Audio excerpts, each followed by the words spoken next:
एक अहम खबर आपके सामने लेकर आते हैं। ऑटो सेक्टर के लिहाज से एक बड़ी खबर है। दिल्ली में पुरानी गाड़ियों के स्क्रैपिंग पर नई गाड़ी के रजिस्ट्रेशन में 20% की छूट मिलेगी। पूरी डिटेल्स के साथ समीर दीक्षित हमारे सहयोगी जुड़ चुके हैं। समीर, अब बताइए, लगातार स्क्रैपेज पॉलिसी में नए नए सुधार हो रहे हैं, अब ये ताजा जानकारी क्या है? अगर आप दिल्ली में नई गाड़ी खरीदने पर विचार कर रहे हैं तो दिल्ली सरकार का नया फैसला आपको नई गाड़ी के रजिस्ट्रेशन वैल्यू में 20% तक का डिस्काउंट दिलवा सकता है। दरअसल दिल्ली सरकार ने जो नया नोटिफिकेशन निकाला है उसके तहत अगर आप अपनी पुरानी गाड़ी को स्क्रैप पॉलिसी के तहत देते हैं, स्क्रैपेज में देते हैं, तो आपको जो सर्टिफिकेट जारी होगा उसके एवज में आपको तकरीबन 20% तक का डिस्काउंट मिल सकता है। जो इस नोटिफिकेशन की बारीकियां हैं उसके मुताबिक अगर आप अपने निजी इस्तेमाल के लिए पेट्रोल, एलपीजी या सीएनजी वाहन खरीदते हैं तो आपको 20% तक का डिस्काउंट गाड़ी के रजिस्ट्रेशन वैल्यू पे मिलेगा। और अगर आप डीजल गाड़ी खरीदते हैं तो 15% तक का डिस्काउंट रजिस्ट्रेशन वैल्यू पर मिलेगा। ठीक इसी तरीके से अगर आप कमर्शियल पर्पज के लिए वाहन खरीदते हैं तो पेट्रोल, सीएनजी या एलपीजी पर आपको 15% तक का और डीजल पे 10% तक का डिस्काउंट उस सर्टिफिकेट को दिखाने पर मिलेगा। ये जो सर्टिफिकेट है इसकी जो वैधता है, वैलिडिटी, वो 3 साल के लिए इसकी बरकरार रहेगी।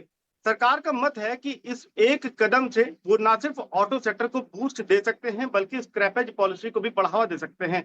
जाहिर बात है इससे सड़कों से चूंकि पुरानी गाड़ियां हटेगी तो प्रदूषण को कम करने में भी बड़ी कामयाबी मिलेगी।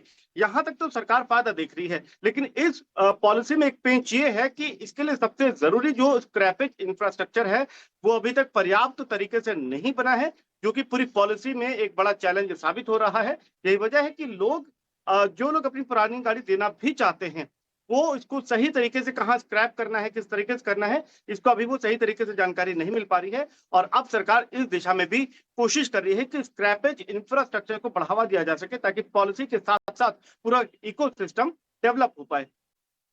शुक्रिया करेंगे समीर आपका इस अहम जानकारी के लिए। और इस आधार पर ज़रा ऑटो सेक्टर पर भी एक व्यू ले लेते हैं। वैसे आज Hyundai के आईपीओ को थोड़ी सुस्त लिस्टिंग मिली है। निफ्टी ऑटो अगर आप देखें इंडेक्स तो इस वक्त यहाँ पर भी दबाव हमें देखने को मिल रहा है। फेस्टिव सीज़न में हमने देखा कुछ दिग्गज कंपनियों ने जो कमेंट्री नज़र आई उसमें भी फेस्टिव सीज़न में एक प्रेशर की बात कही गई, हालांकि इसमें सुधार की उम्मीद की जा रही है। अजीत जी, पूरे ऑटो सेक्टर को देखें, Hyundai की तो आज की लिस्टिंग है, सुस्त लिस्टिंग नज़र आई है, लेकिन उसके बावजूद अगर आपका एक्सपर्ट व्यू कहता हो तो यहाँ से आप किस तरह से देख रहे हैं, ज़रा वो भी बताइए।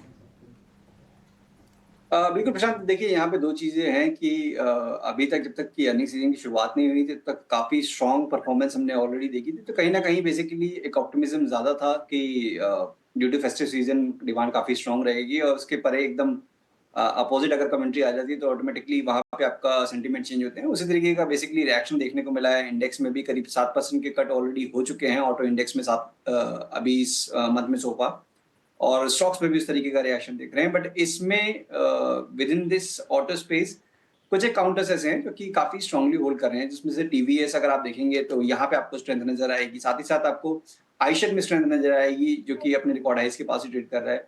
तो यहाँ थोड़ा सेलेक्टिव होने की जरूरत है अगर आप ट्रेडिंग पॉइंट ऑफ व्यू से बात कर रहे हैं तो। और इन्वेस्टमेंट पॉइंट ऑफ व्यू का अगर आपका नजरिया है लंबी अवधि का तो डेफिनेटली इस करेक्शन को आपको यूटिलाइज करना चाहिए टू एक्यूमुलेट क्वालिटी स्टॉक्स। तो मारुति में देखिए काफी अच्छा करेक्शन हो चुका है, बजाज ऑटो में भी पॉसिबिलिटी है कि शायद करेक्शन कंटिन्यू रहे। तो यहाँ थोड़ा सेलेक्टिव होने की जरूरत है। जो टॉप परफॉर्मिंग नेम हमने बात की, आयशर, टीवीएस, मारुति, इन्हीं में आपको फोकस करना चाहिए। ठीक है, तो ये जो करेक्शन है वो क्वालिटी स्टॉक्स में एंट्री करने का मौका बन सकता है और आपको अहम रणनीति भी बताएगी।